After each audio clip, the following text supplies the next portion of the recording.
Mwiriwe neza abanyarwanda abanyarwandakazi aho muherereye muri mu mpande zose z'isi turamusha turasuje amahoro y'Imana abane namwe.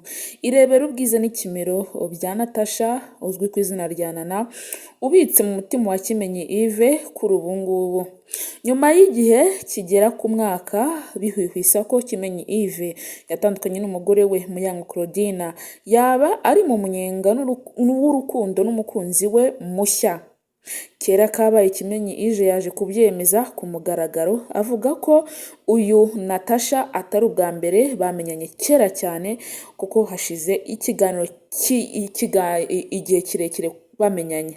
Mu kiganiro cyabereye ku mbuga nkoranyambaga imbonankubone live kuri TikTok mu ijoro ryakeye kuri uyu wa gatandatu ku gicamunsi 2026 ku itariki 3 Gicurasi 2026 aho uyu wahoze ari nyezamu w'amakipe nka Rayon Sport ndetse na APR yemeje ko ubu ari mu munyenga w'urukundo n'umugore witwa Natasha ariko benshi cyane bakaba bamuzi ku izina rya Nana.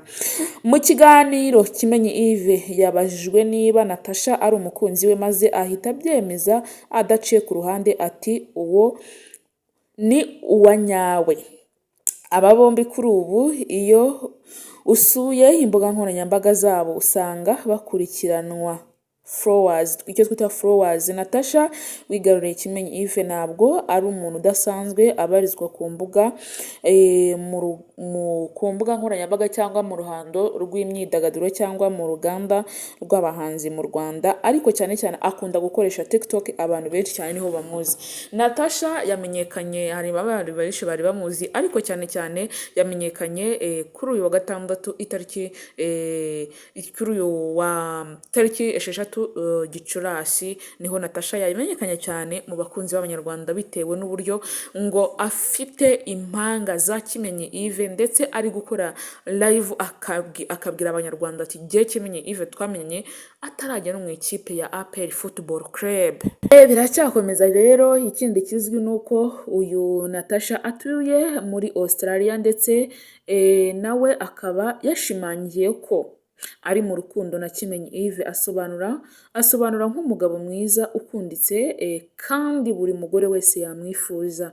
Mu kiganiro Natasha yakomeje avuga ko urukundo rwe na Kimenyi Yves rukomeye nk'inyundo, aho yatangiye kugaragara ko bafitanye n'abana babiri b'impanga. Ati ni impanga ze inshuro ebyiri, hari uzirwanira ngo nzimuhe se, ashyiraho agatangazo. Rero Kimenyi Yves nawe yaje agira ati uwo ni uwa zamani turaziranye cyane.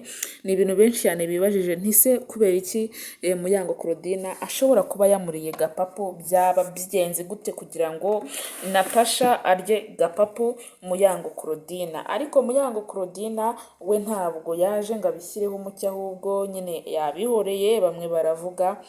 Ariko we icyo yahamirije abanyarwanda benshi bamukurikira nuko uyu mugore uherereye muri leta za Australia aho yigaruriye umutima wa Kimenyi Yves. Si ubwa mbere bivugwa, bimaze igihe kirekire bivugwa, ariko bo ba nyir'ubwite bari baza hatarashyiraho umucyo cyangwa ngo bavuge niba ari byo, ariko byemejwe. Ubu ngubu Natasha ndetse na Kimenyi Yves bari mu munyenga w'urukundo cyane rwose. Uri kubona yuko bamiranye neza, kandi no ku mbuga nkoranyambaga nabonye byacitse bigacika, aho Natasha rwose ari gukora amalive yisubiranya avuga ati Kimenyi Yves n'uwanjye njye tuziranye kuva zamani, tuziranye kuva kera, nta wadutandukanya, twebwe turakundana kandi by'ukuri. Ati ni impanga ze. Bamwe bati ese koko ibi bintu byaba ari byo? Kimenyi Yves yaba afite izi mpanga cyangwa ni agatwiko? Ariko abantu benshi rwose babihaye amashyi, bamwe bavuga ukuntu babyishimiye, abandi bavuga uburyo banyuzwe nabyo. Ariko reka dusenge turebe aho bizakurikira. Uyu Natasha rero ni umugore w'umujejetafaranga nawe wibereye hariya muri Australia, ariko Kimenyi Yves baravuga yuko ari we rwose nawe yagiye kumureba hariya muri Australia, ariko abantu benshi ntabwo bari baza ngo babishyireho umucyo. Imbuga nkoranyambaga rero zatitiye zivuga yuko uyu mugore rwose ashobora kuba yariye gapapu Muyango Claudine, ashobora kuba yamuriye icyo twita gapapu. Rero Muyango Claudine muramuzi, ntabwo yaza ngo abishyireho umucyo cyangwa agire ibindi bintu avuga, ahubwo araruca akarumira, aricecekera, bamwe bakaza bavuga we nta kintu yavuze. Kimenyi Yves ntabwo ajya akunda kugaragara kuri social media, abantu bashobora kuba bamuvuga, ariko natangaweho aho nawe abishyiraho umucyo akabisobanura, akavuga uburyo afitanye urukundo runini cyane n'uyu mugore witwa Natasha Nana. Abantu benshi cyane niko bamuzi kuri Nana cyangwa Natasha. Nawe yaje abishyiraho umucyo, ariko abantu benshi cyane batangaye, baravuga ati what, Kimenyi Yves nawe se bigenze gute?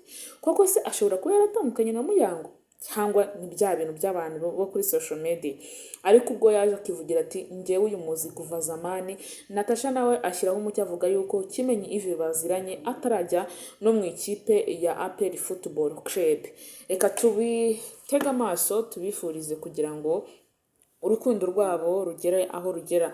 Muyango Claudine afitanye umwana mwiza cyane witwa Miguel n'uyu mugabo Kimenyi Yves, aho mu minsi yashize yavuze ko yasezereye ikipe, asezereye umupira burundu, atazongera gukina. Kimenyi Yves rero abantu benshi bamuzi ku mbuga nkoranyambaga cyane social media, aho rwose ari umugabo, yari umugabo wa Muyango Claudine, nubwo nyuma baje kuvuga yuko bashobora kuba baratandukanye baranakoze divorce, ariko ntaho twaze ngo dushyireho umucyo ngo nibyo cyangwa si byo. Twebwe tugomba kuvuga iby'ibinyamakuru byagiye byandika, kandi nabo ba nyir'ubwite nabo bakaba babyivugiye yuko bameranye neza kandi bari mu munyenga w'urukundo.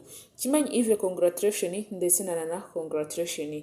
Imana izivange mu rukundo rwanyu ruzagende neza. Bamwe bati ariko muritegura no gukora ikintu cy'igikwe, nikiba tuzagenda tukibagezaho 5/5, nibiba tuzagenda tubibagezaho umunsi ku munsi uko bwije nuko bukeye. Reka ahubwo twe tujye tuvuga ngo urukundo rwabo rukomeze rushore imizi, runabagarirwe, kuko bura urukundo rwo mu isi niba nta kintu na kimwe ruba rugukurikiyeho cyangwa ikindi kintu ruba rwifuza, usanga mumeranye neza cyangwa mukaba mubanye neza. Rero reka dusenge bizagende neza, bazishimane cyane, bagere kure, impanga zabo zigende neza, bigende neza cyane. Ngayo nguko rero reka mpira ahangaha, mbifuriza umugisha w'Imana gukomeza kubana namwe.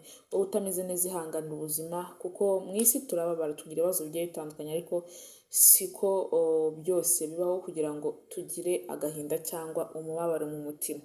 Byose birarangira, ugasanga umuntu aratenganye, ugasanga ubuzima bumugendekeye neza. Rero njya nkunda kwihanganisha abantu baba batameze neza muri ubu buzima, kuko ndabizi neza yuko anytime ushobora kugenda neza nawe ukisanga wasetse nk'abandi, cyangwa ukisanga wavuye muri ubwo buzima bubi waba uherereyemo, aho waba uri hose. Ntukiganyire, ntukihebe, Imana ni nziza kandi iradukunda cyane. Murakoze cyane, ndabakunda.